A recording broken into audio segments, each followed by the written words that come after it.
네, 이번에 기조 강연 모신 선생님은 이제 한국학중앙연구원 인문정보학과에서 재직하셨고 현재 한국학 디지털 인문학 협의회 전통문화 협의 연구회에서 일하고 계신 김현 선생님을 모셨습니다. 제목은 디지털 큐레이션 인공지능 시대의 인문학 활동인데요. 제가 자주 인용하는 김현 선생님 말씀이 있는데 디지털 인문학은 디지털 세계에서 인문학 연구를 하는 것이다. 그래서 그 말이 저는 항상 마음에 와닿는데요. 그래서 오늘 귀한 말씀 해주시기를 믿습니다. 네, 김현 선생님 모시겠습니다. 네, 박수로 환영해 주십시오.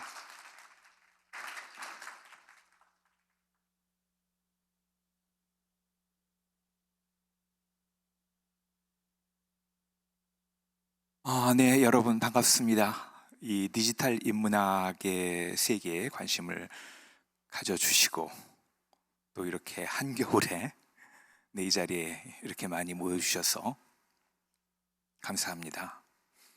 사실 좀 감개무량하네요. 왜냐하면은 저는 사실 이 자리에 계신 어느 누구보다도 많이 디지털 인문학에 대한 강연을 한 사람일 겁니다. 그렇죠? 네, 그런데 그 디지털 인문학을 주제로 하는 자리에 이렇게 많은 인원 만난 거 오늘 처음이에요.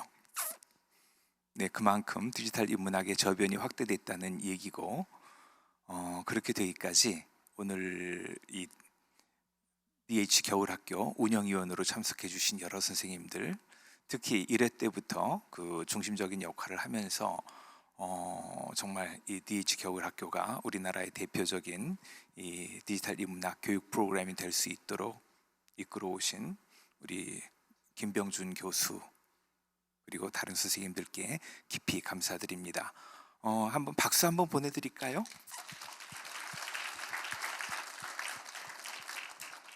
네. 그리고 오늘 이 같이 참여한 기관들이 너무 많아가지고 이 기관의 의미가 그렇게 부각되지 못한 듯합니다만은 이 운영위원으로 참석해 주신 여러 선생님들을 중심으로 우리나라에서 디지털 인문학이라고 하는 그런 주제의 연구와 교육에 참여하시는 분들이 같이 유지해 나가고 있는 그런 모임이 있습니다. KADH라고요. 무슨 이름이 어떤 이름인지 여러분들 아시나요?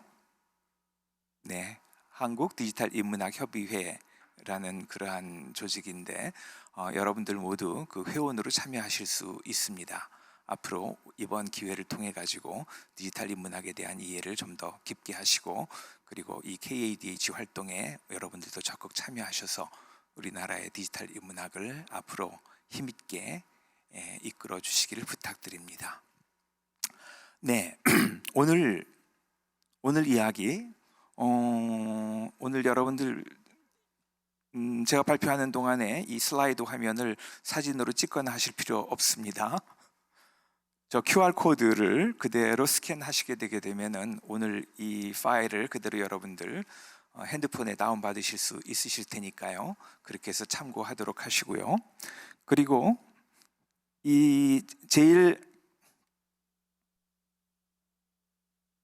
마지막 페이지를 보시게 되게 되면은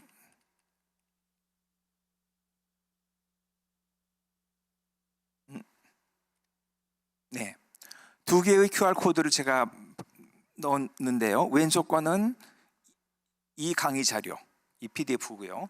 오른쪽 거는 오늘 여러분들께 말씀드리는 내용을 전부 담고 있는 저의 논문 한 편을 여기에서 링크해서 다운받으실 수 있습니다. 아까 말씀드렸던 KADH에서 학술지를 내고 있는데요. 그때 창간호에 첫 번째 논문으로 실렸던 그러한 글입니다. 앞으로 디지털 인문학을 배우고자 하는 학생들에게 디지털 인문학이 무엇인지, 디지털 인문학을 위해서 무엇을 해야 될지를 알려드리고 싶은 마음에서 쓴 글이기 때문에 여러분들한테 참고가 될 겁니다. 네, 오늘 강의의 내용도 바로 이 논문에 있는 내용과 거의 같은 맥락을 이루고 있으니까요. 참고하시기 바랍니다.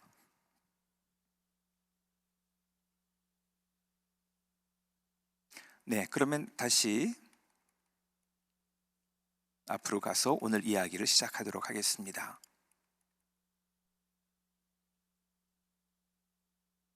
네,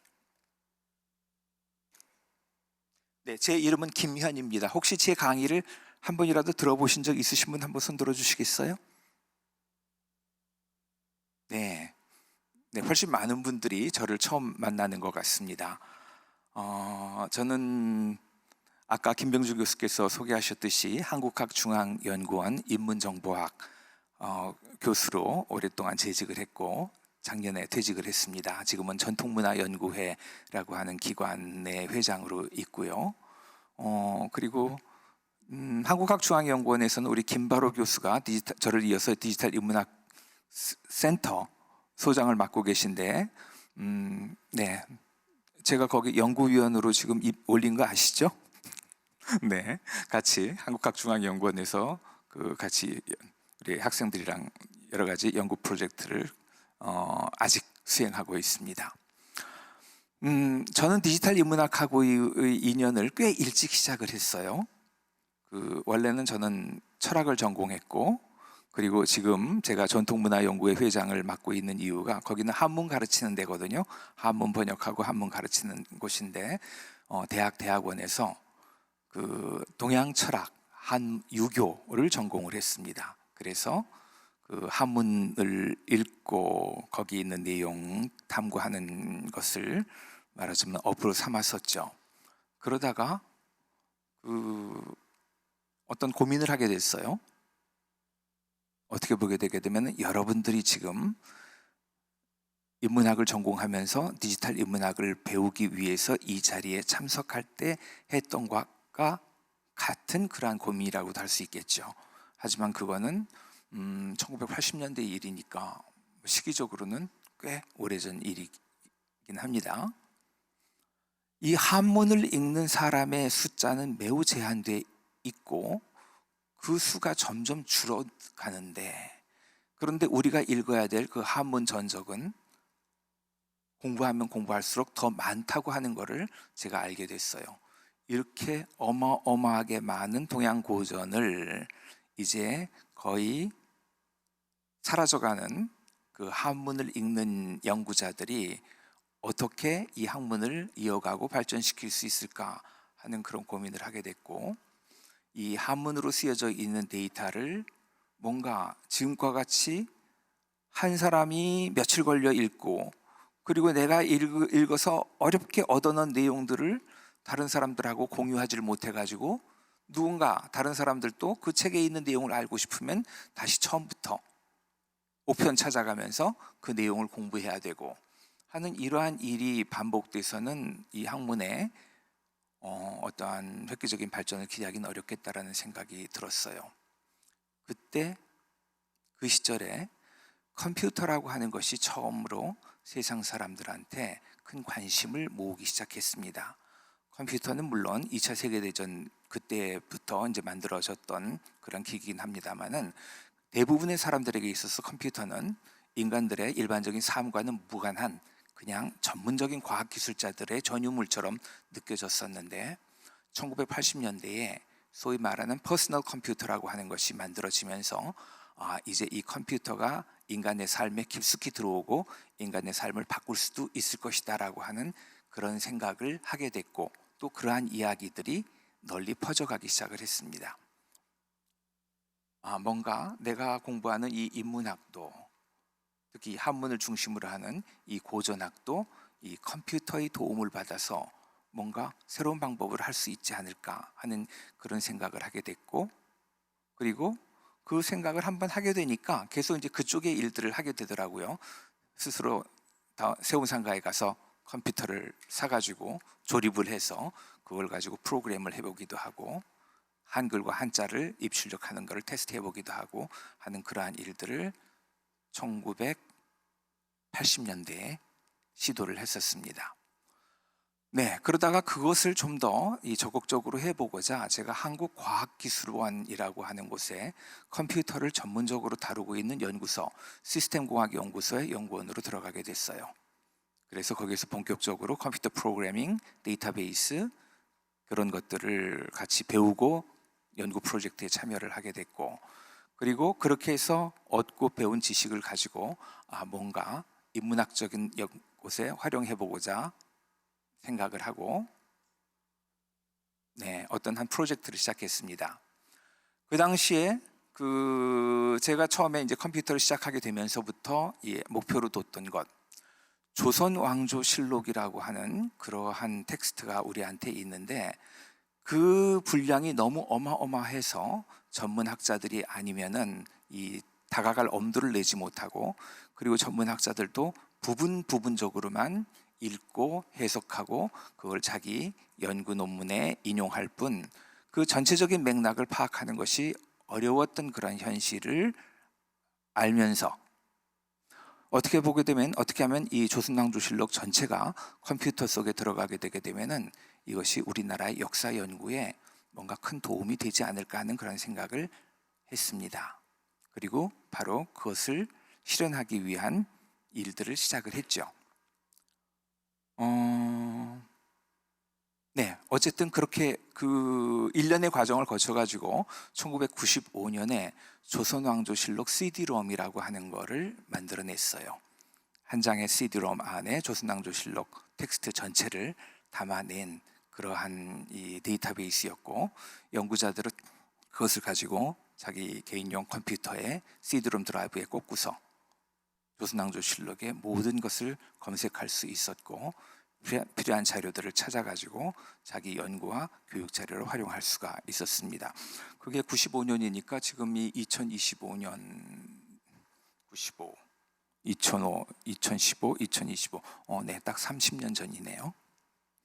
네, 자, 그런 일을 하고서 그 다음에는 일단 그렇게 조선왕조실록을 데이터베이스로 만들고 나니까 처음에는 조선왕조실록과 같은 그런 방대한 데이터가 컴퓨터에 들어가서 자유롭게 검색할 수 있게 되게 되면은 역사 연구자들의 그 연구 생산성을 굉장히 높일 수 있을 것이다, 이런 생각을 했었죠. 네. 뭐 그건 예상한 대로 그런 결과가 나왔습니다. 어마어마하게 많은 연구 논문들이 조선왕조실록을 참조해서 쏟아질 수 있었고요. 좀 생각지 못했던 일도 있었어요. 일반 학자들보다도 소설가들, 드라마 작가들, 이런 사람들이 조선왕조실록에 있는 내용을 가지고 많은 사극의 이 에피소드들을 찾아내고, 그리고 그걸 가지고 또 여러 가지 캐릭터들을 또 이제 만들어내기도 하고, 이런 일을 한 거예요. 지금 문화부 장관으로 있는 그 유인천 씨가 이 중심이 돼서 운영하던 프로그램이 하나 있었는데요. TV 조선왕조실록이라고 하는 텔레비전 프로그램은 그 TV 프로그램이 시작이 되면은 그 무대 중앙에 이게 바로 당시에 IBM PC, 데스크탑 PC가 놓여 있었습니다. 그리고 그걸 가지고 거기에는 이 조선왕조실록 CD-ROM이 꽂혀 있고, 그리고 직접 그 진행자가 그 CD-ROM에서 특정 키워드를 가지고 기사들을 검색을 해내고, 그리고 그 기사가 말하는 역사적 사실이 어떤 것인지 그걸 극으로 재현하는 그런 프로그램이 한동안 사람들의 관심, 인기를 모으면서 진행된 적도 있었습니다.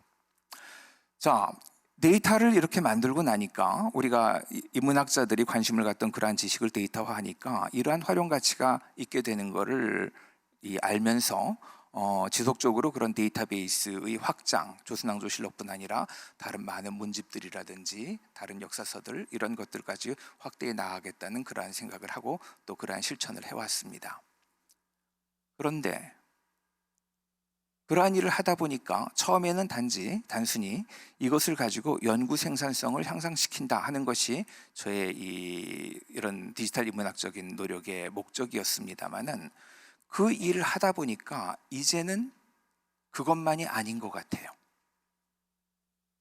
디지털 세계에서 인문학을 한다는 것이 이것이 뭔가 새로운 일을 새롭게 만들어가는 일일 수 있겠구나 하는 생각을 했고, 그리고 그러한 것을 좀 더 깊이 있게 탐구하고 그러한 일을 같이 추진하는 동료들을 얻고자 인문정보학이라고 하는 그러한 새로운 학문 과정을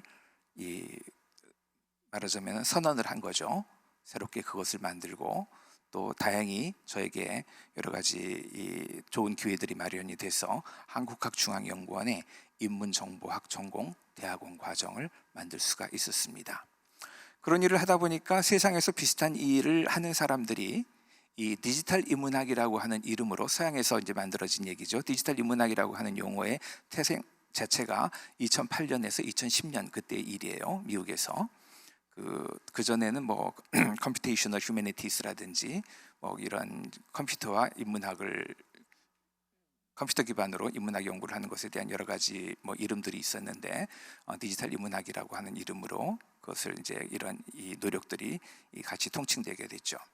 그래서 제가 해오던 인문정보학이라고 하는 이름으로 해오던 일도 자연스럽게 이 디지털 인문학이라고 하는 이름 하에서 같이 묶여지면서 보다 많은 사람들의 관심과 협력을 얻게 됐습니다. 그리고 오늘 이 자리까지 마련이 되게 됐습니다. 네, 그러면 제가 여러분과 함께 이 자리에 이렇게 된 것이 왜 제가 이 감개무량하게 생각하는지 그 이유를 여러분들이 좀 짐작하실 수 있을 거예요. 여러분들과 함께 이런 디지털 인문학의 여정이 더 의미 있게 이어지기를 기대를 합니다. 네, 오늘 여러분들과 함께 지금 얘기하고자 하는 것은 사실 그동안 제가 해오던 그런 일의 연장선상에서 그 의미를 한번 여러분과 함께 새기고자 하는 그런 뜻이 담겨 있습니다. 그냥 간단하게 얘기해서 데이터를 만들자는 거예요. 오늘 아까 김병준 선생님이 이번 그 겨울학교 강의가 크게 데이터 분석과 데이터 아카이빙 이 두 가지 이 큰 틀로 이루어진다고 말씀하셨고 이 두 가지 다 같이 중요합니다. 하지만 여러분들 스스로 자신이 의미 있게 생각하는 그러한 영역의 데이터를 만드는 일을 하지 않는다면 그 능력을 갖지 못한다면 데이터 분석이라고 하는 것은 아무런 의미도 갖지 못하게 될 겁니다. 저는 사실 많은 데이터 분석적인 일을 해왔어요. 제 경력 가운데 저는 이제 쭉 한국과학기술원부터 시작해서 한국과학기술정보연구원에 이르기까지 이 정보통신 분야의 국제기관에서 오랫동안 근무를 했는데 특히 한국과학기술정보연구원에서는 우리나라 과학기술에 관한 모든 그러한 연구 자료들을 기반으로 해가지고 여러 가지 분석적인 작업들을 시행하는 이른바 국가연구개발사업 조사분석평가라고 하는 그러한 사업을 진행하고 있었고 제가 그 책임자였기 때문에 여러 해 동안에 이러한 방대한 빅데이터를 가지고 의미 있는 데이터를 분석적으로 얻어내는 그러한 일들을 오랫동안 집중적으로 많이 했었습니다.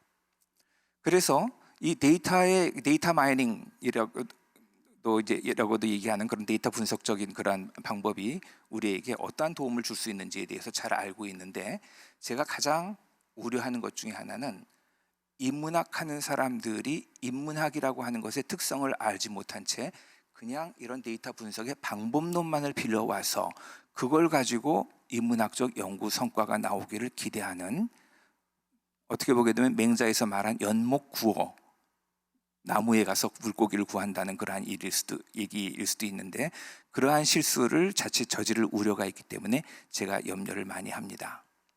뭔가 방대한 이 사회 현상을 반영하는 빅데이터가 있어서 그것을 일일이 하나하나 읽어가면서 그 맥락을 파악할 수 없을 때 이 데이터 분석의 방법이 우리가 유용한 도움을 주는 경우는 있지만 그렇지만은 인문학하는 사람들이 자기 인문학적 주제를 가지고 어떤 특정 한정된 데이터를 가지고서 거기에 대해서 이러한 분석적인 이 방법론을 적용하게 되게 되면은 사실은 왜곡의 가능성이 훨씬 더 높습니다.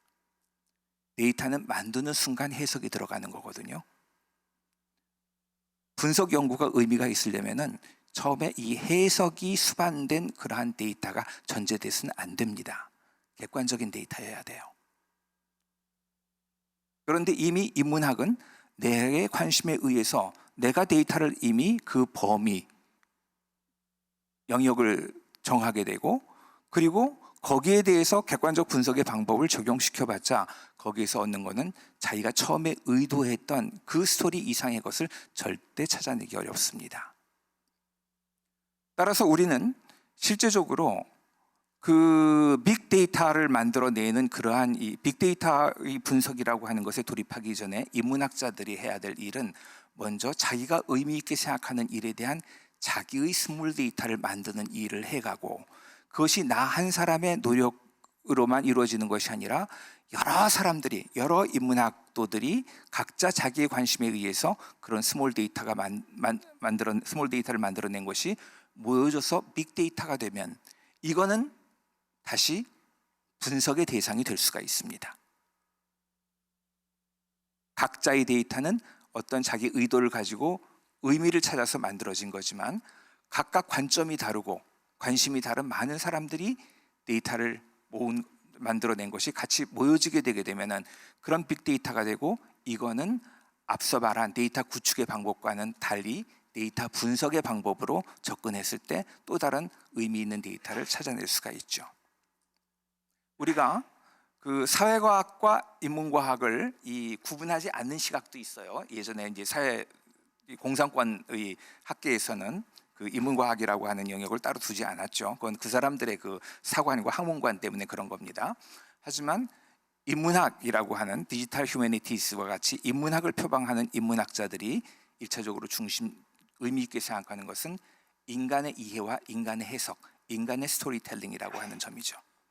제가 오늘 여러분들에게 디지털 큐레이션이라고 하는 이름으로 말씀드리고자 하는 것은 바로 나의 주관적인 해석, 나의 주관적인 관심이 반영된 데이터를 어떻게 만들 것인가 하는 그러한 내용입니다.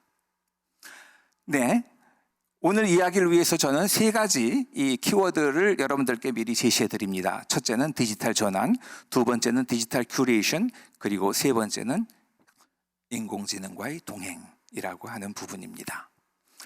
자, 그 뒤에 이야기를 이어가기 전에 여러분들한테 이 한 가지 질문을 드리고, 그리고 여러분들의 의견을 들으면 좋긴 하겠습니다만, 대표적으로 한 분의 이 생각을 한번 들어보도록 하겠습니다.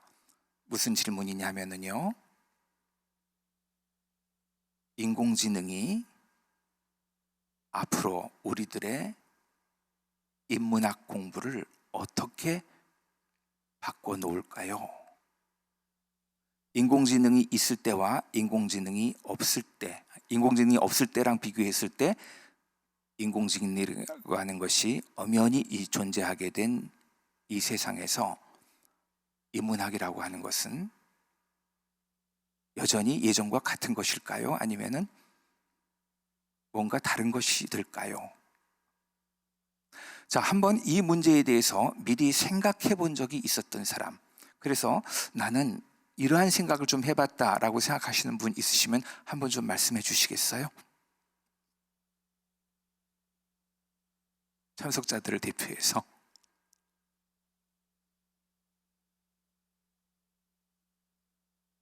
네. 네, 누구신지 먼저 자신 소개 좀 해주시겠어요?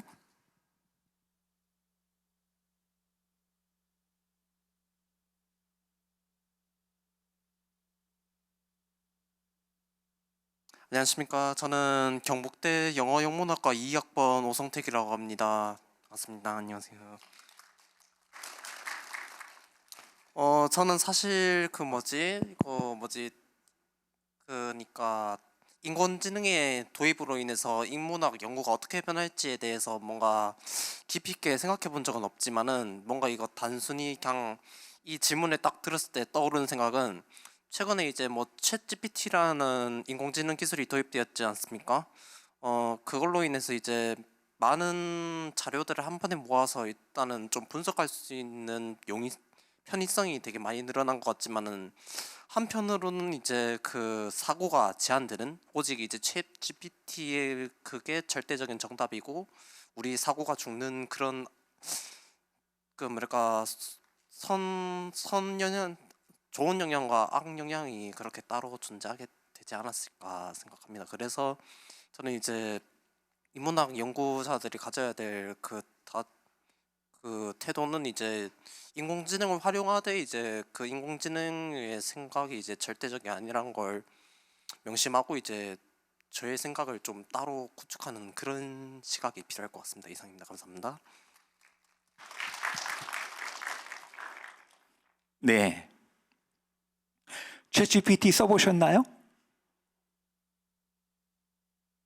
네, 한 번은 여러 번 들어가서 서로 응답하셨죠?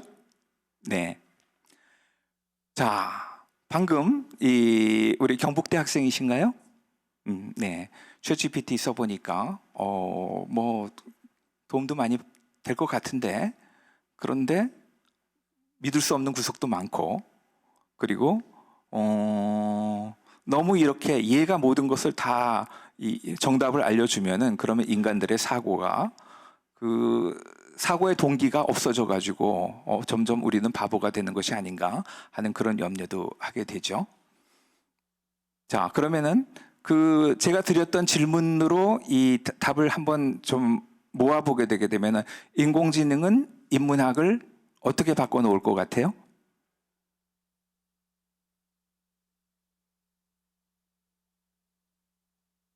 뭐 그 인문학 연구자 개인의 이제 뚜렷한 주관적인 견해라는 표현이 뭔가 좋은 표현인지는 모르겠으나 아무튼 주관적인 따뜻한 사고가 있다면은 결과론적으로는 인문학 발전이 이루어지지 않을까 생각하고 있습니다. 네. 네. 굉장히 긍정적인 그런 사고를 갖고 계시네요. 네, 감사합니다. 네. 사실 솔직히 얘기하면 인공지능 때문에 인문학은 사라질 것이 아닐까, 사라지지 않을까 하는 염려를 많이 합니다.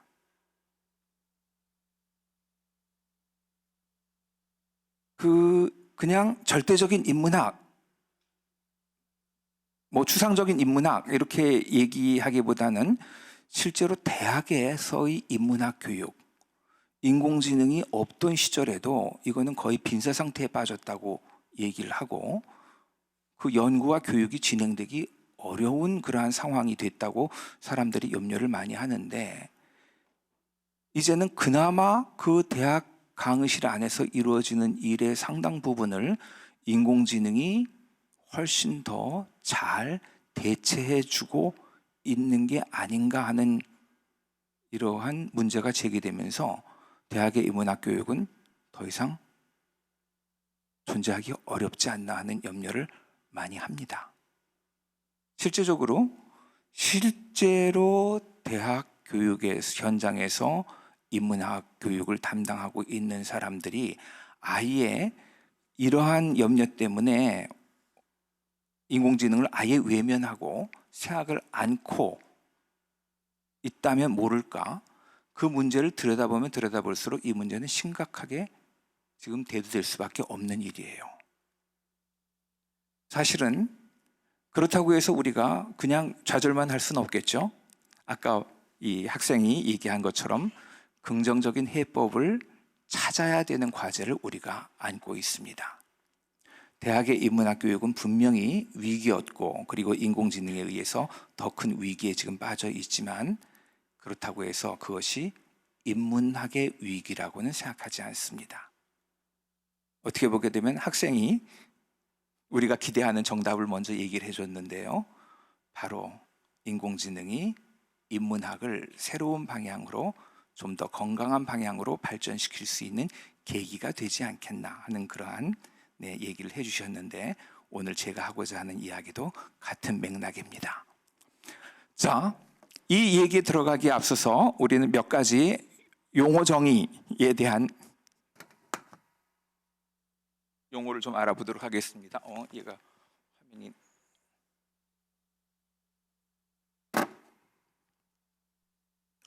첫째, 디지털 전환.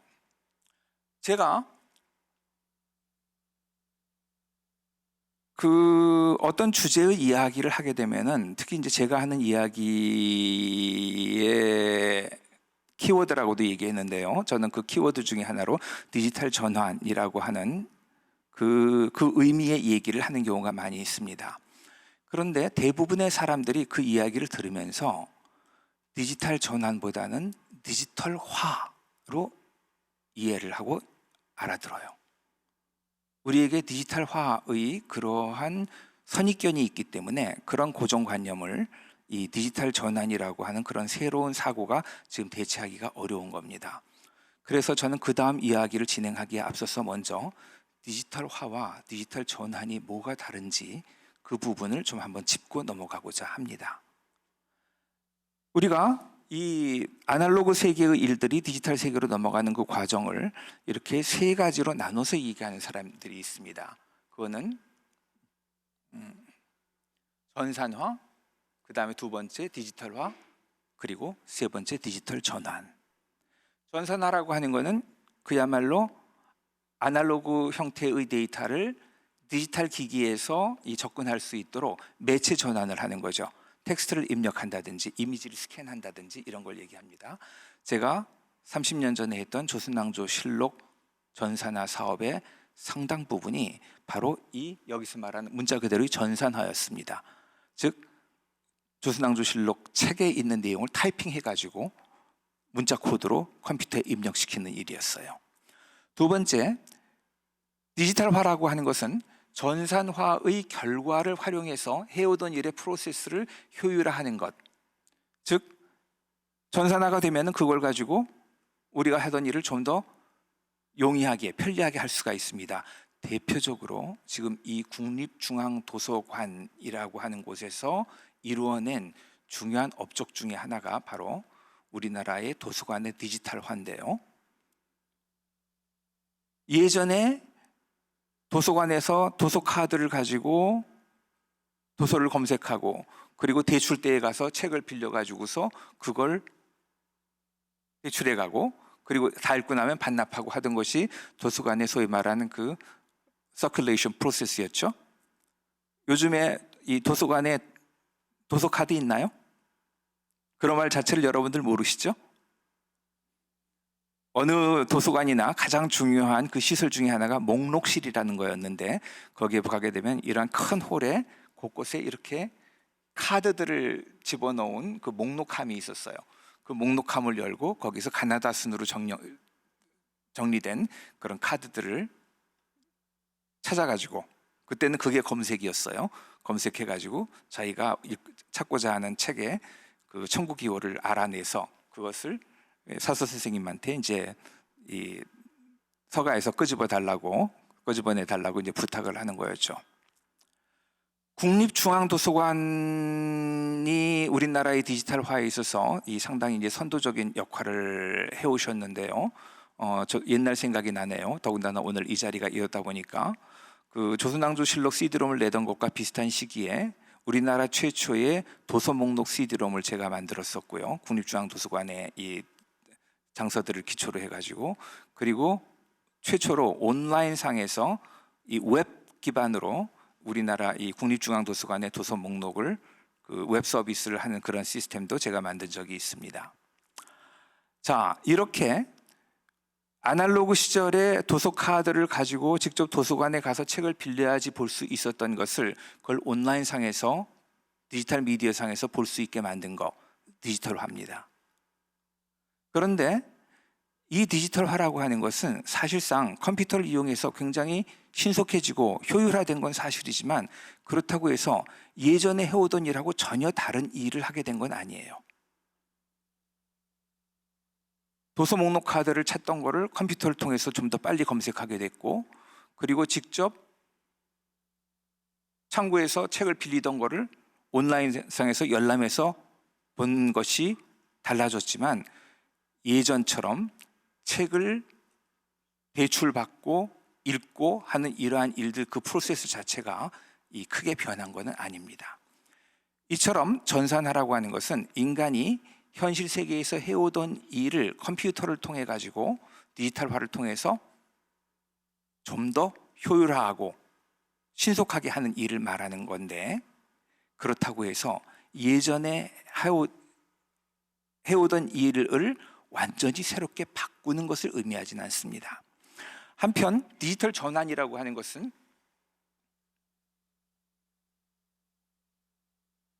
디지털 기술에 의해서 확장된 지평 위에서 프로세스 자체를 변화시키는 것, 아울러 그 새로운 프로세스가 작동하도록 옛것에 매이는 고정관념을 깨뜨리고 조직과 문화를 개선하는 것을 얘기를 합니다.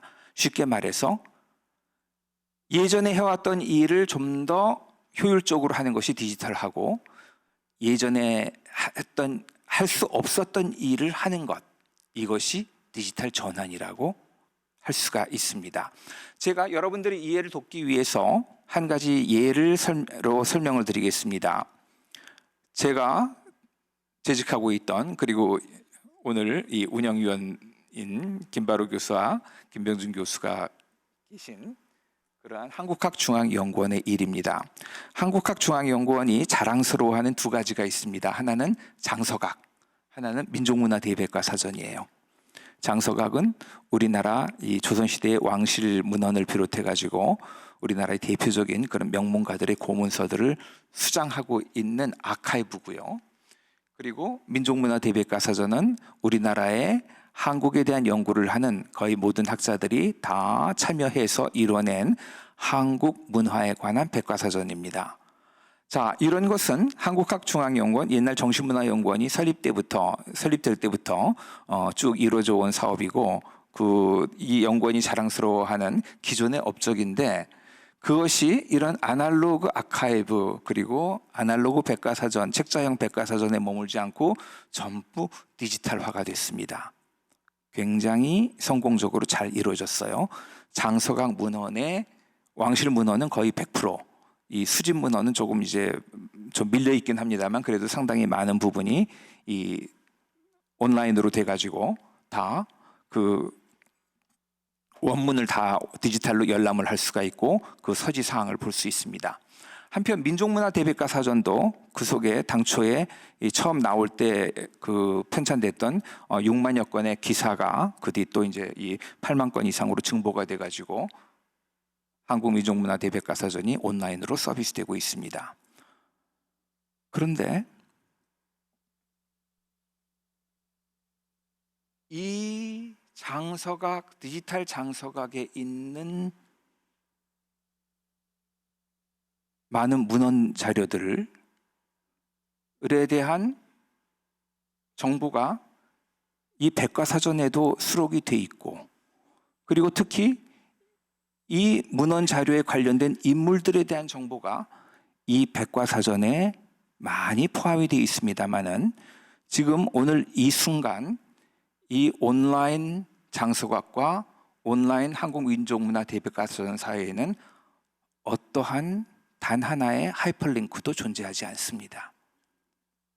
민족문화대백과사전 찾다가 어떠한 문집 나오게 되면 그거 클릭해서 장서각으로 가서 거기에 대한 원문을 볼 수 있으면 좋은데 그거 안 돼 있고요. 그리고 여기 장서각에 대한 문헌, 장서각에서 문헌을 열람하다가 거기에 관련된 서문이라든지 뭐 발문을 쓴 사람, 그런 사람이 누군지 거기에 대한 정보를 민족문화대백과사전에서 볼 수 있으면 좋겠는데 연결 안 돼 있습니다. 왜 안 돼 있죠?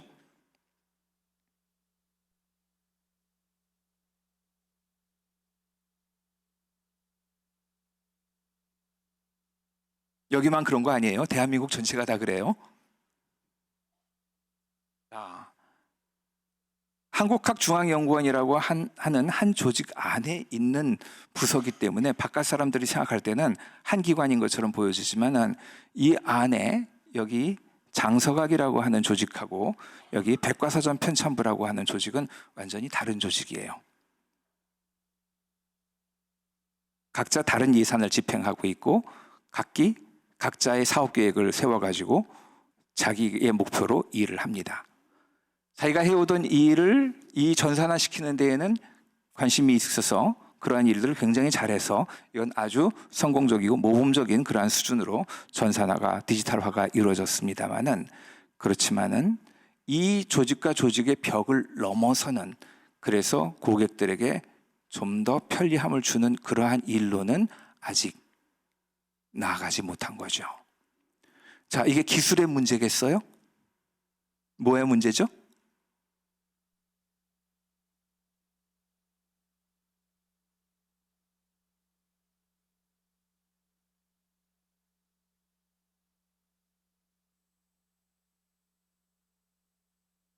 이분의 문제겠죠?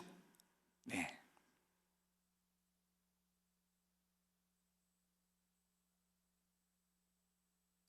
네, 사실은 디지털 전환이라고 하는 것은 바로 이것을 이뤄내는 걸 말합니다. 책자형 백과사전을 온라인 백과사전으로, 아날로그 아카이브를 디지털 아카이브로 만드는 것은 디지털화고, 그 디지털화만으로는 할 수 없는 그 조직의 벽을 넘어서서 그 두 세계가 융합되도록 하는, 아날로그 세계에서는 불가능했던, 왜 불가능했어요? 조직이 다르고 사업이 다르고, 그렇기 때문에 그 두 가지가 함께 묶이는 것이 불가능했고, 한꺼번에 묶이면 오히려 일이 안 되죠. 그렇지만 디지털 세계에서는 더 이상 그것이 묶여지지 말아야 할 그러한 법이 없는 거예요. 우리가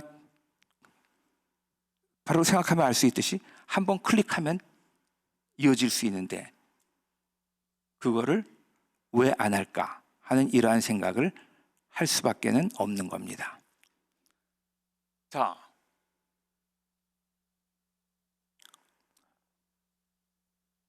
이런 개념을 제가 만들어냈습니다. 백과사전적 아카이브.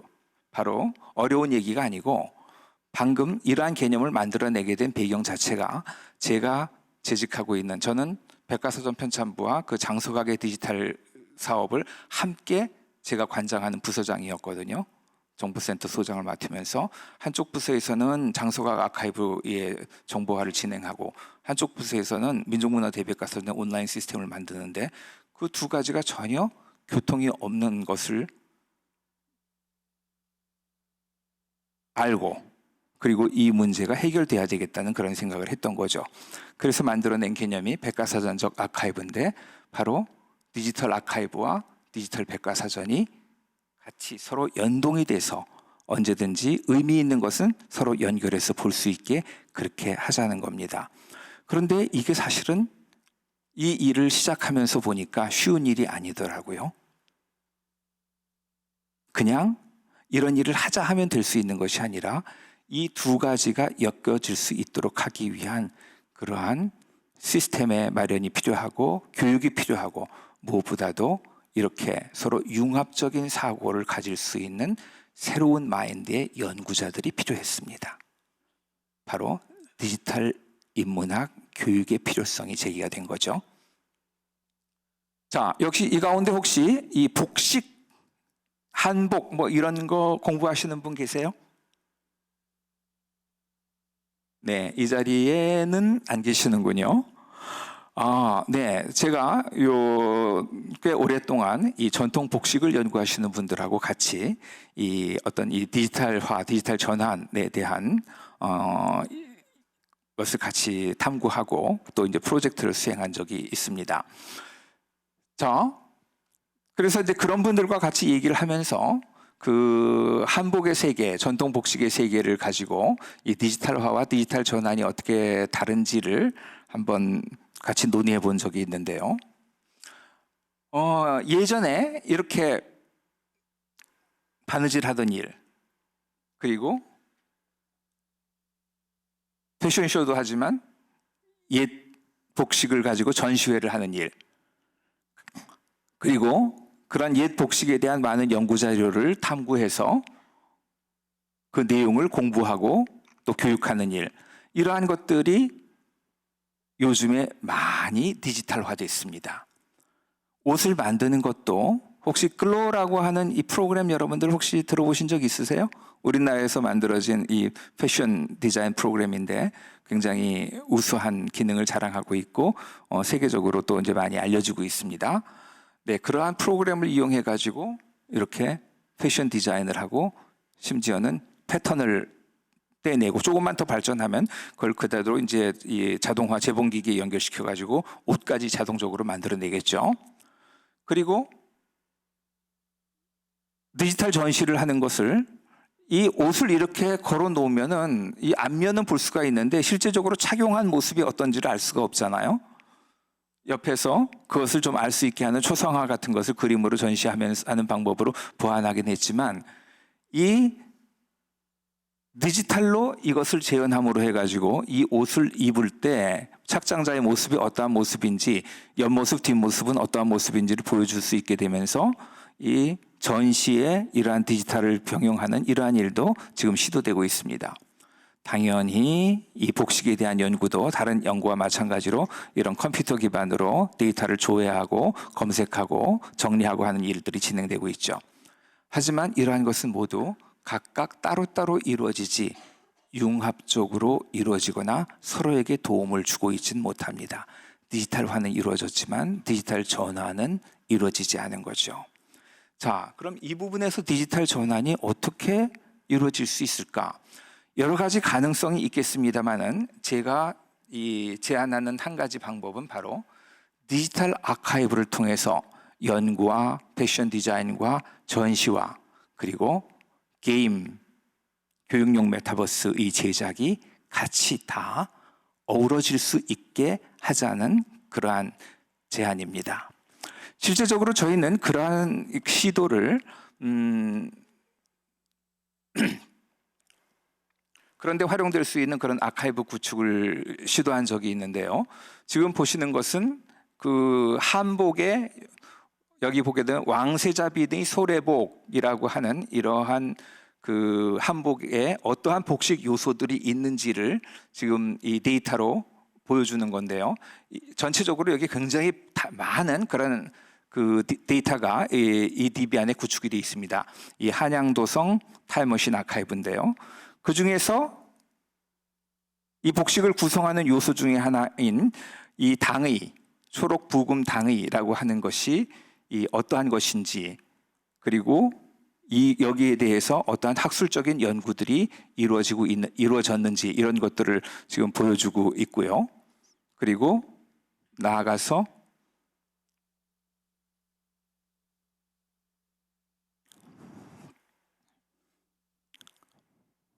이러한 것들을 실제적으로 그 모습을 정확하게 알 수 있도록 하기 위해서 3D 모델로 제작을 해가지고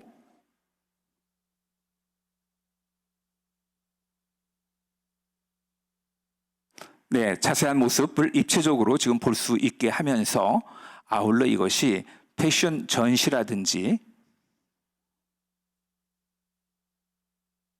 바로 이러한 옛 사람들의 이 복식을 재현해서 이러한 궁중 인물의 캐릭터에 쓸 수 있도록 하는 이런 게임 소재로도 이제 활용될 수 있도록 하는 그런 아카이브를 구축했습니다.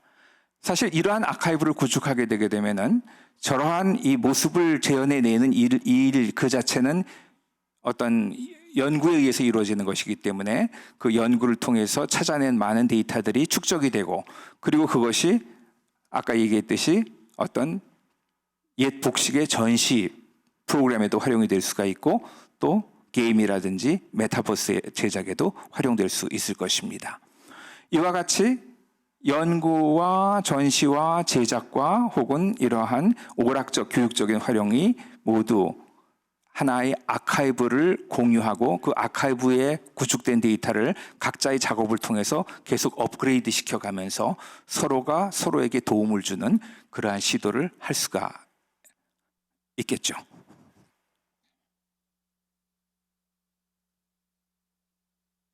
자, 이처럼 아카이브를 만든다고 하는 것은 실은 단지 그냥 데이터를 집적하는 것에 머무는 것이 아니라 디지털화에서 디지털 전환으로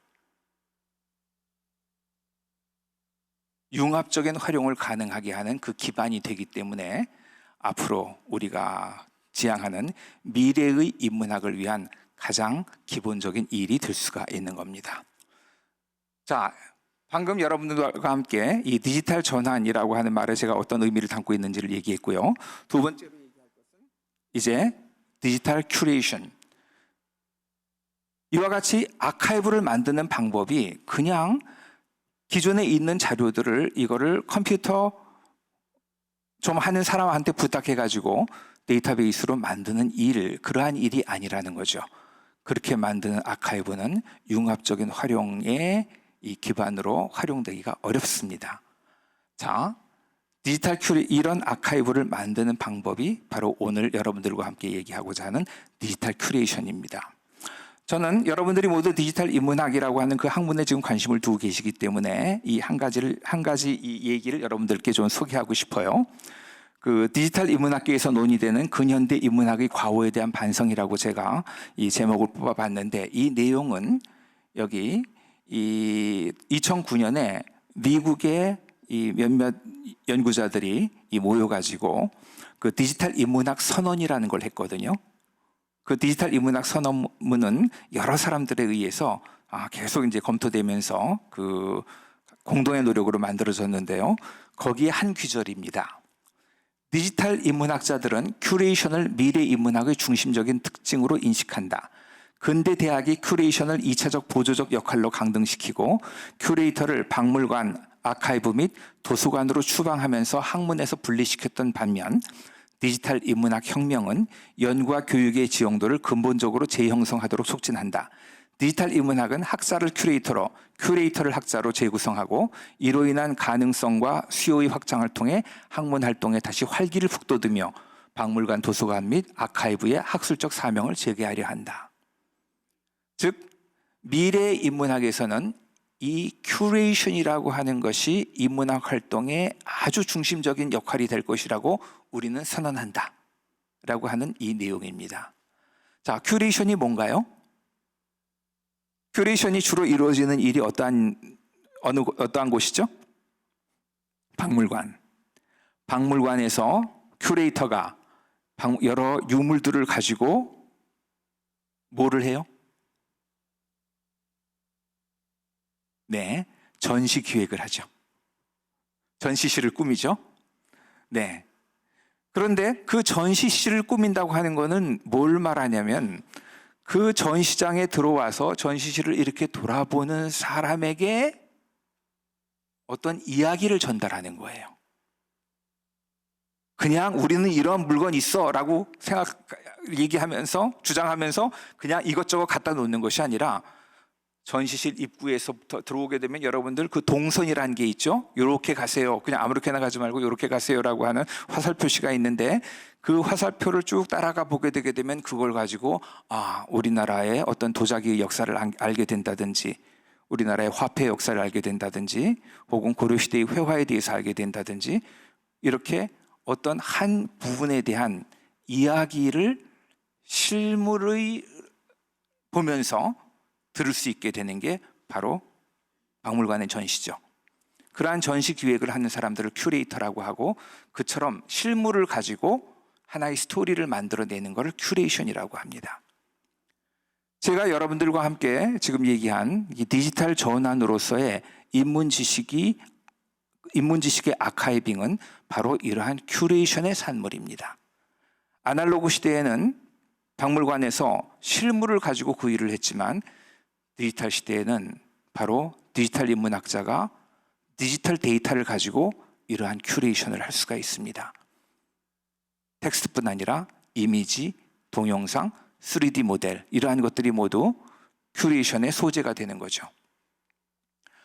자, 디지털 큐레이션은 디지털 세계에서 지식 자원을 탐구하고 자신이 발견한 것을 다른 이들도 이해하고 활용할 수 있도록 디지털 콘텐츠로 표현하는 행위입니다. 그리고 디지털 아카이브는 그러한 것이 모여가지고 만들어진 결과물이고, 새로운 디지털 큐레이션이 이루어질 수 있도록 하는 환경의 역할을 하게 되죠. 자, 인문지식을 가지고 우리가 얘기하는 디지털 큐레이션은 어떻게 보게 되면은 박물관에서 큐레이터가 하던 그 박물관의 큐레이션과 의미가 서로 상통하는 것이긴 합니다만은, 이거는 이제 좀 더 그 세계가 넓어져서 박물관의 유물뿐 아니라 디지털 세계에 존재하는 모든 데이터가 우리 큐레이션의 자원이 됩니다. 인문지식 디지털 큐레이션의 방법은, 첫째, 대상 자원의 의미와 맥락을 전달하는 시멘틱 데이터 편찬, 그리고 데이터로 전환된 인문지식의 정확성과 명시성을 검증하는 데이터 시각화, 그리고 학술적 이론과 아카이브 유물 현장의 활동을 하나의 가상 공간에서 융합하고 감성적으로 체험할 수 있게 하는 하이퍼 미디어 편찬, 즉 메타버스 공간의 생성과 확장이라고 정리를 해봤습니다. 자, 처음부터 걸리나요? 대상의 자원의 의미와 맥락을 전달하는 시멘틱 데이터 편찬. 큐레이션은 일반적으로 우리가 어떤 자원을 조사해서 그거를 그냥 데이터베이스에 그냥 쌓아 넣는 것이 아니라, 그건 큐레이션이라고 하지 않죠.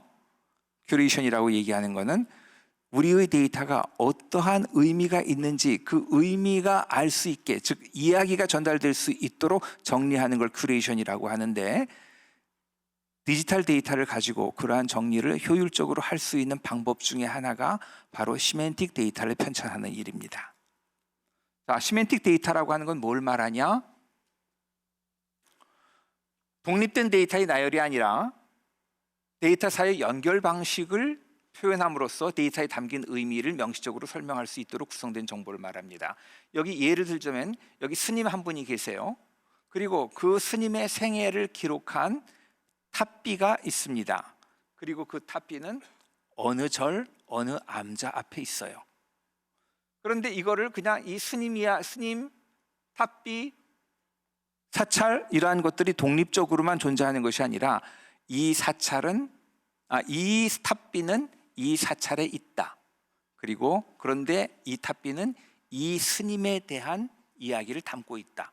이러한 의미를 이와 같이 우리가 약속된 기호를 가지고 표현해내는 것, 이러한 걸 시멘틱 데이터라고 합니다. 즉 이 탑비가 이 사찰에 있다고 하는 것은 is located in 이라고 하는 이러한 관계어를 미리 약속해서 이렇게 정의를 했고요. 그리고 요 탑비는 이 스님의 탑비이다 하는 것을 is still of라고 하는 관계어를 미리 약속해서 이렇게 표현했습니다. 자, 실제적으로 그 예를 한번 보도록 하죠. 뒤에서 다시 설명할 수도 있겠습니다만 시간이 되면, 여기 이 가운데 계시는 분은 우리가 잘 아는 임진왜란 때의 승병장 사명대사님입니다. 송은유정 사명대사님인데, 여기 합천해인사 홍지암 사명대사비라고 그 우리나라 문화재로 지정되어 있는, 문화유산으로 지정되어 있는 이 탑비는 바로 이 사명대사님의 이 관한 기록을 기록하고 있는 탑비입니다. 원래 이제 탑비라고 하는 것은 그 스님들의 이 사리를 보관하는 승탑, 부도, 승탑이 만들어지고 그 승탑 옆에 일종의 이제 묘비처럼 세우는 것이 이 탑비인데요. 그래서 이제 묘비에 여러 가지 그 사람의 생애를 설명하는 내용을 담듯이 이 탑비에도 그 스님의 업적과 생애를 기록을 하고 있죠. 그리고 거기에는 비명이 있는데, 이 비명은 이러한 비명이 여기 탑비에 기록되어 있다라고 하는 것을 여기 모두, 그런데 그것은 어디에 존재한다, 해인사에 있다, 혹은 뭐 이러한 내용들을 전부 이 관계를 가지고 표현을 한 겁니다. 그리고 이러한 데이터 자체는, 이러한 네트워크의 표현이 되기 위해서 이 스님, 그리고 해인사라는 사찰, 그리고 사명대사의 탑비, 그리고 이 탑비는 사실 그 부도 옆에 있는 거라고 얘기했죠. 그 부도, 승탑, 그리고 그 탑비에 적혀 있는 비명, 명문, 이러한 것들을 하나의 노드로 만들고, 그 다음에 그 노드와 노드 사이에는 이러한 관계가 있다. 송은유정은 합천해인사에서 입적하셨다. Death Place, 돌아가신 곳이다. 이 비명은 송은유정 사명대사에 대한 내용을 담고 있다. is about. 그리고 이 탑비는 이 사람 송은유정 사명대사의 탑비이다. is still of. 그리고 이 탑비는 이 비명을 담고 있다. 이런 비문을 갖고 있다. has inscription. 그리고 이 탑은 송은유정의 스투파, 부도이다 하는 이러한 관계들을, 어떠한 노드와 어떤 노드 사이에 어떠한 관계가 있다고 하는 것을 이처럼 기록을 한 데이터, 이것이 바로 시멘틱 데이터입니다.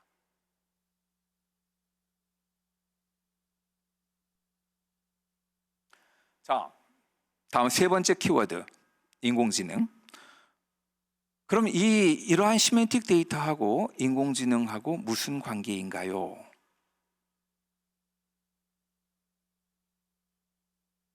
그 전에 먼저 인공지능이 뭔지를 짧게 한번 짚어보겠습니다. 자, 사실은 저는 이 질문은 제가 챗GPT한테 직접 던져서 얻어낸 이 질문은 사실 2년 전에 한 질문입니다.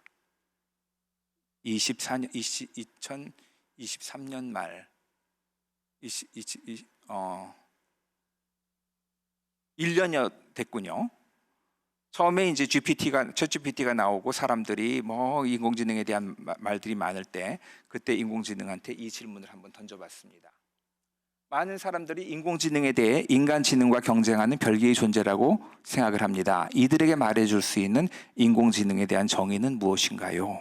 라고 얘기를 하자 챗GPT가 이렇게 답을 하더군요. 먼저 인공지능이 인간하고 경쟁하는 그러한 존재라고 하는 거는 그거는 사실이 아니고 죄송합니다.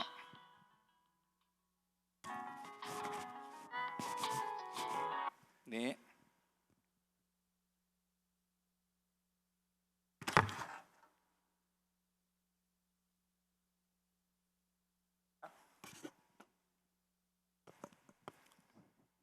네, 이건 SF 소설의 영향이에요. 인공지능은 그런 게 아닙니다. 인공지능은 인간의 능력을 증대시키고 반복적인 작업을 자동화하며 의사결정 과정을 개선하기 위해 설계되었습니다. 진정한 도전은 인공지능의 개발과 적용이 윤리적이고 사회 유익하도록 보장하는 데 있으며 복잡한 전 세계적 문제를 해결하기 위한 인간지능과 인공지능 사이의 협업에 초점을 맞추는 것입니다.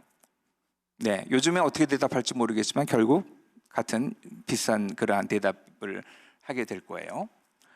자, 사실은 인공지능이라고 하는 것은 인공지능을 별개의 존재로 생각하고 인간과 경쟁한다 뭐 이렇게 생각하는 사고는 인공지능을 잘 모르는 사람들이 내지는 인공지능이라고 하는 것을 조금 상업적으로 사람들의 관심을 유발하기 위해서 좀 과장할 의도가 있는 사람들이 만들어내는 이야기라고 할 수 있습니다.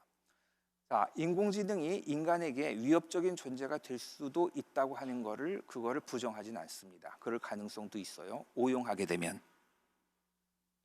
뭐 TV에서도 보도되고 좀 사람들 사이에 좀 경각심을 올리기 위해서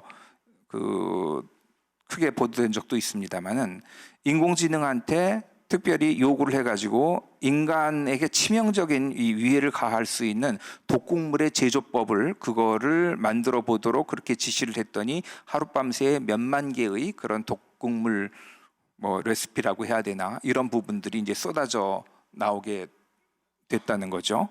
그러니까 그런 식으로 운영을 하게 된다고 한다면은 인공지능은 굉장히 인간에게 위해한 그러한 존재가 될 겁니다.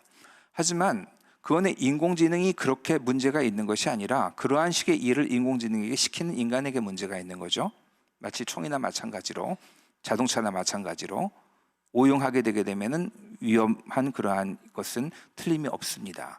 하지만 인공지능 자체가 별도의 독립적인 그러한 이 자기 주체성을 가지고 그런 일을 한다기보다는 그건 모두 인간이 어떻게 쓰느냐의 문제고 우리는 그러한 오용을 방지하고 인간에게 유익하도록 인공지능이 운영되는 방법을 찾아야 되겠죠.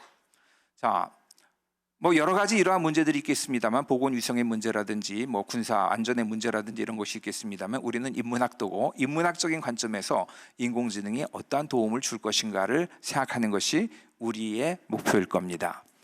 자, 이 인공지능은 우리가 어떠한 일을 어떻게 시키느냐에 따라 가지고 우리에게 도움되는 역할을 할 수도 있고 인간에게 해가 되는 일도 할 수 있습니다. 우리는 인문학자이기 때문에 인공지능에게 어떠한 일을 어떻게 지시를 할 때 인문학 활동에 도움을 얻을 수 있을까? 아까 처음에 우리 학생이 얘기했던 것 같이 거기에는 여러 가지 방법이 있겠습니다만은 오늘 여러분들한테 제가 강조하고 소개해드리고 싶은 것은 바로 디지털 큐레이션의 방법으로 만들어진 시멘틱 데이터가 인간의 인문 지식을 인공지능에게 전달해서 인공지능이 다시 인간을 도울 수 있도록 하는 인문학 활동의 동반자로 역할하게 하는 좋은 방법 중에 하나라고 하는 겁니다. 자, 여러분들 챗GPT에게 어떠한 일을 시킬 때 이른바 프롬프트라고 하는 기본 입력 요구를 전달을 하게 되면은 GPT가 거기에 대해서 응답을 하죠. 그 다음에 그 요구가 정확할수록, 구체적일수록 그 챗GPT는 우리에게 도움되는 답변을 준다고 하는 것을 잘 아실 겁니다.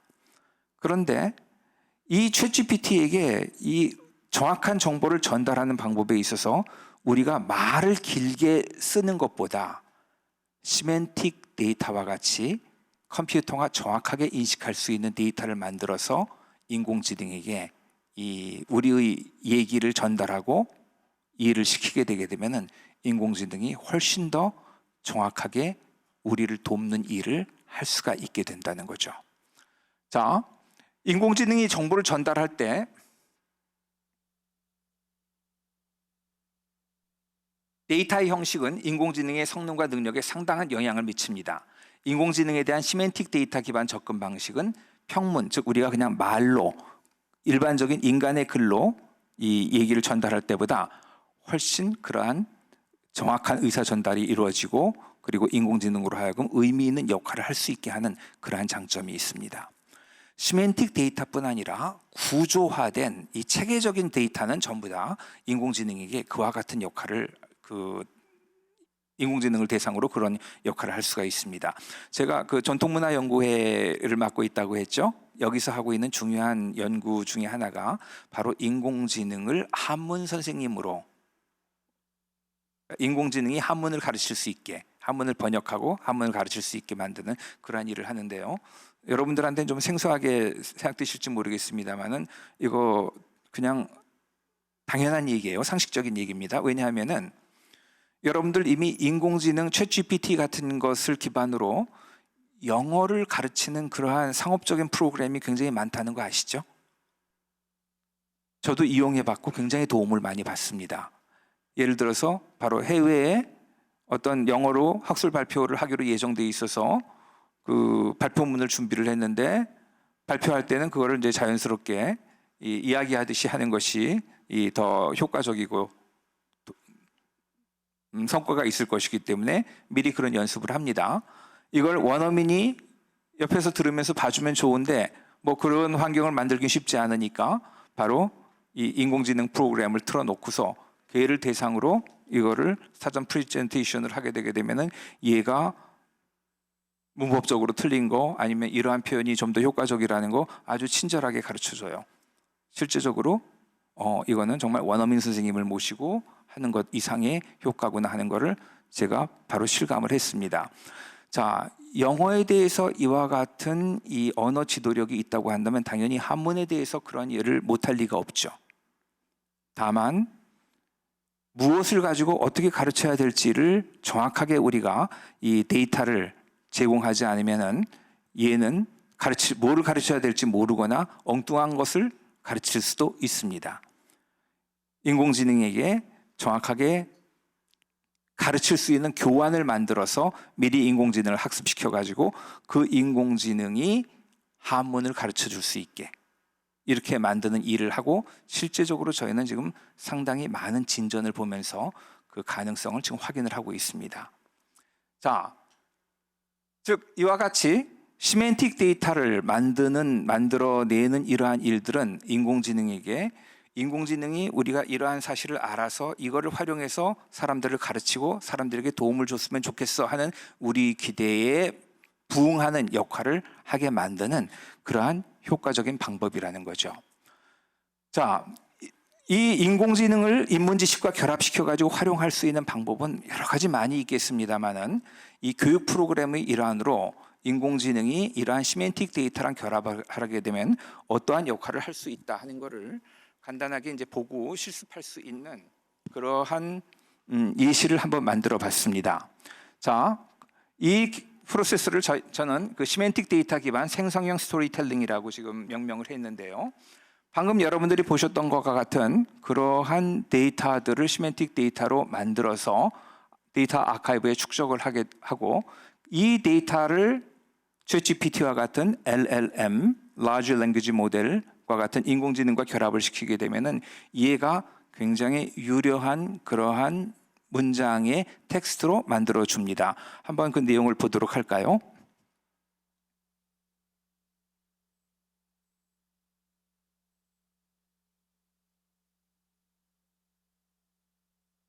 지금 아까 여러분들과 같이 했던 그 합천 해인사의 홍제암해라고 하는 곳에 그 사명대사의 이 탑비가 있고 그 사명대사의 탑비 속에 어떠한 내용이 담겨 있다고 하는 거, 그 주변적인 이야기들을 이거를 담은 이 시멘틱 데이터입니다. 그 다음에 여기 이 AI 내러티브라고 하는 이 아이콘은 요 내용을 인풋 데이터로 삼아가지고 이걸 가지고 너레이션을 만들어낼 수 있는, 내러티브를 만들어낼 수 있도록 하는 그러한 지시를 챗GPT에게 전달하는 그러한 프롬프트를 생성합니다.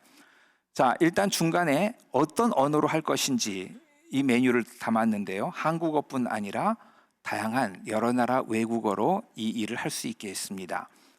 한국어를 한번 선택을 해볼까요?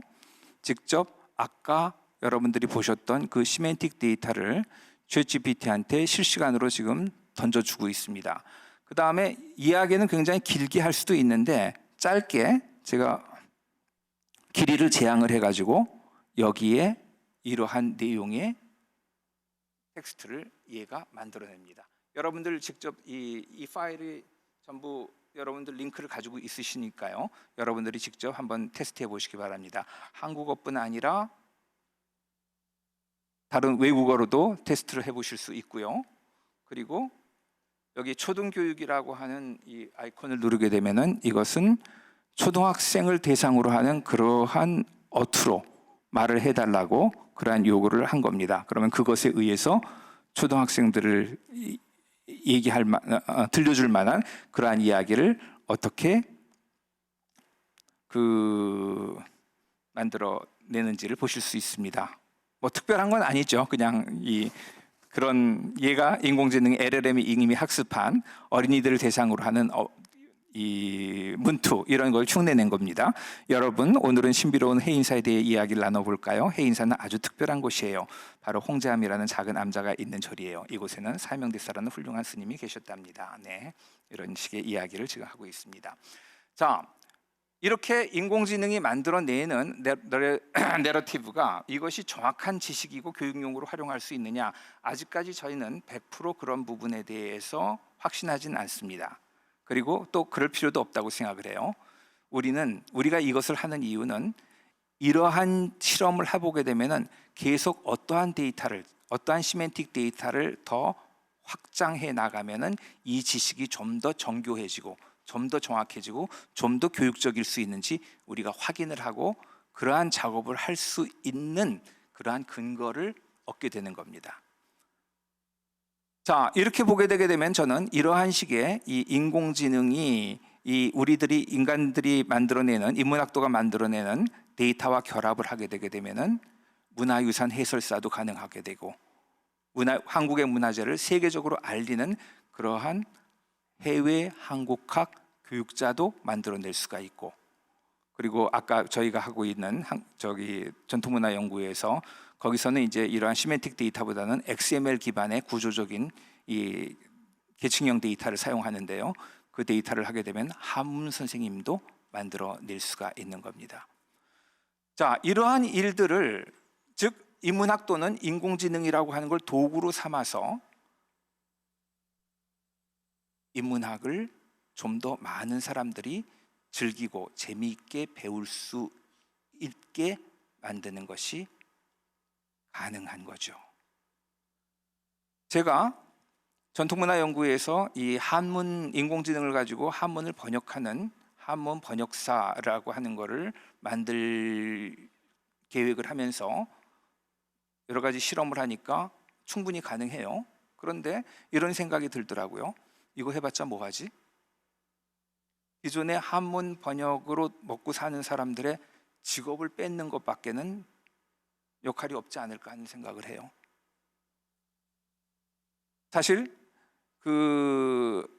고전번역원에서 승정원 일기를 인공지능 기반으로 번역하겠다 해가지고서 정부로부터 몇백억의 예산을 받아냈지만 그 일 흐지부지 됐어요. 그건 기술적으로 실패해서가 아니라 그렇게 하다 보니까 그 다음에 정부에서 인공지능이 만들어졌으면 그러면 기존의 번역비 그거 예산 줄여야 되지 않겠니 하니까 그러면은 기존의 정부로부터 예산 받아서 번역 작업을 하던 기존의 번역 요원들, 말하자면 인간들이 직업을 잃게 되는 그런 결과가 나오게 되니까 그건 곤란하다. 그래가지고 그다음 인공지능 사업을 접었어요.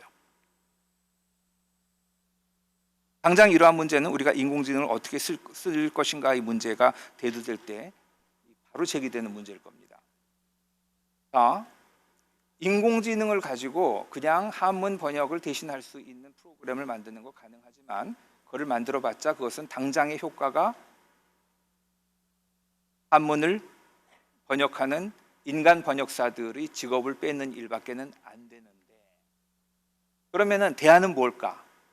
인공지능이라고 하는 것이 기존의 인간의 역할을 빼앗는 것이 아니라 그것이 그 일을 해오던 인간들에게 좀 더 많은 직업 기회를 부여하고 좀 더 그 성과를 확산시켜서 오히려 더 많은 한문 전문가들이 오게 하는 그러한 방향은 없을까? 이거를 생각할 수밖에는 없게 되겠죠. 당연히 이제 제가 이러한 일을 기획하는 자리에 있다면 그런 생각을 할 수밖에 없겠죠. 사실 그래서 생각한 것이 인공지능 한문 번역사보다는 한문 선생님입니다. 그러면 인공지능 한문 선생님은 기존의 한문 선생님의 역할을 뺏는 게 아닌가요? 그게 아니라 기존의 한문 선생님이 가르칠 때에는 시간 걸리고 지루하고 그럴 수밖에 없는 일을 인공지능 선생님이 가르치게 됨으로써 학생들이 훨씬 더 재미있고 능동적으로 많은 질문을 인공지능과 함께 나누면서 재미있게 한문을 공부할 수 있다고 한다면 한문 인구가 오히려 늘어나지 않겠는가? 그 인간은 바로 이러한 인공지능을 교육하는 미래 인문학의 역할이 아니겠는가 하는 생각. 자, 인공지능은 인간이 어떤 의미 있는 데이터를 지식으로 전달했을 때 그것을 가지고 굉장히 많은 일을 할 수가 있고 그것은 인간들에게 거꾸로 다시 큰 도움을 주게 됩니다. 인문학의 세계에서도 이거는 결코 예외가 아니고 바로 당장 가능한 현실입니다. 이제 미래의 인공지능의 시대에 그 인문학과 인공지능의 관계는 아마 크게 두 가지로 대별할 수가 있을 거예요. 하나는 먼저 아까 처음에 학생이 우려했듯이 인공지능에게 그냥 수동적으로만 끌려가는 인간들. 그러면 스스로 어떤 사고를 하기보다는 인공지능이 주는 그냥 답에 끌려가고 그냥 주체적으로 하는 일을 점점 잃어가는 사람들도 있겠지만은 사실 우리가 바라는 인공지능의 이 기여는 그런 게 아닙니다.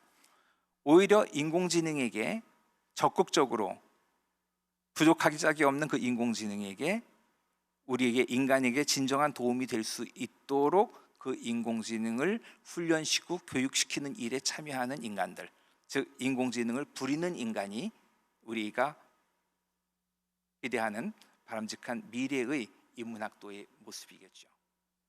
자, 저는 여러분들한테 오늘 이 두 번째 이 파트 2는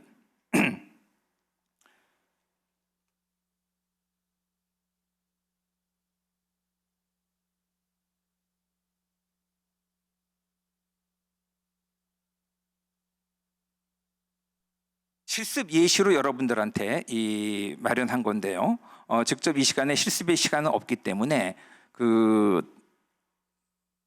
이거는 그냥 여러분들이 개별적으로 이제 좀 보시면은 디지털 큐레이션을 이러한 방식으로 하는 거구나 하는 거를 이해할 수 있도록 만든 것이니까요. 여러분들이 참고하시기 바랍니다.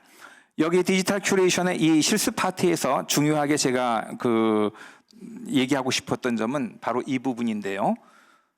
디지털 아카이브는 그냥 데이터를 쌓아놓는 것이 아니라 우리가 공부를 할 때 어떤 주제를 생각하고 그에 맞는 자료를 모으듯이 이야기 주제를 생각해서 그 이야기 주제에 맞게 데이터를 조사해서 정리하는 일이다.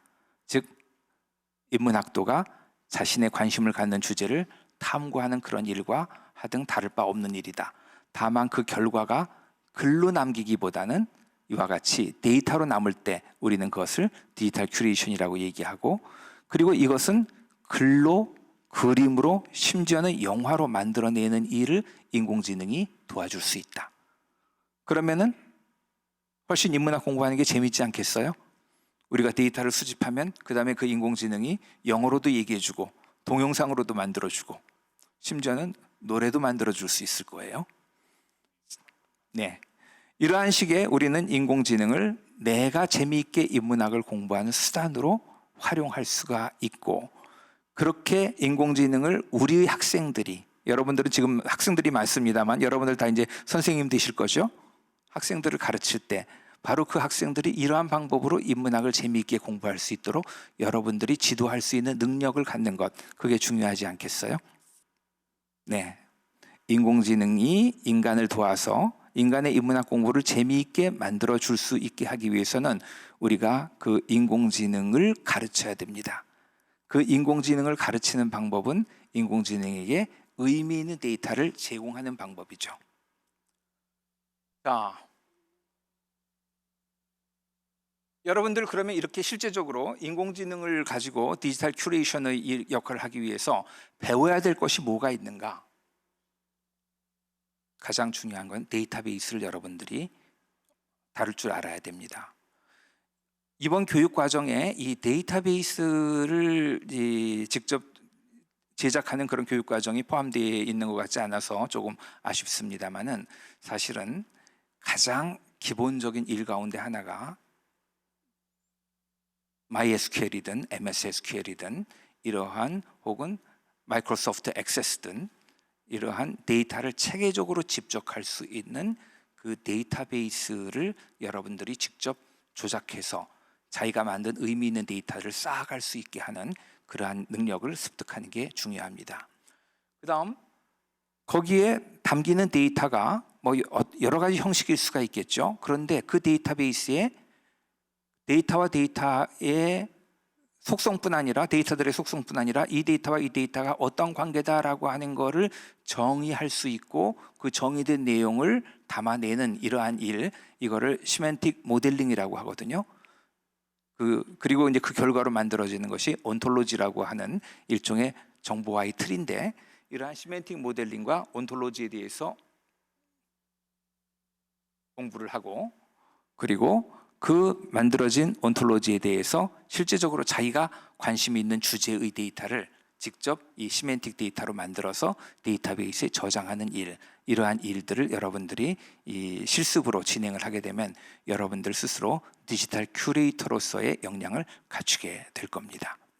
결코 어려운 일은 아니고, 우리가 책으로 공부하는 것과 똑같은 일을 컴퓨터를 가지고, 아까 시작할 때 김명주 선생님도 인용해 주셨습니다마는, 우리가 재미있게 인문학 공부하는 일을 디지털 세계에서 하는 것, 그 일을 하는 것이 디지털 큐레이션이고, 그 결과로 남는 게 디지털 아카이브고, 그리고 그 결과가 바로 인공지능의 시대에 인문학이 인공지능과 동행하면서 인문 지식을 증대시키는 역할을 하게 될 거라는 거죠.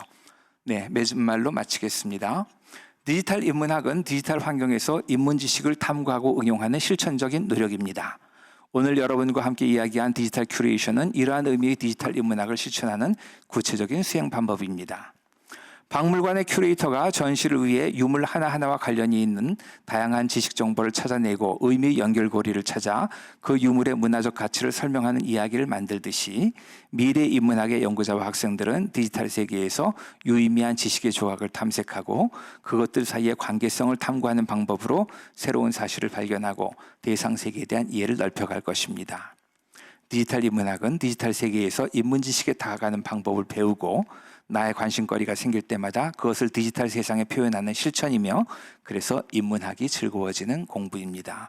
바로 이 말을 오래전에 공자님이 하셨어요. 하기 시습지 불력 여로. 네, 감사합니다.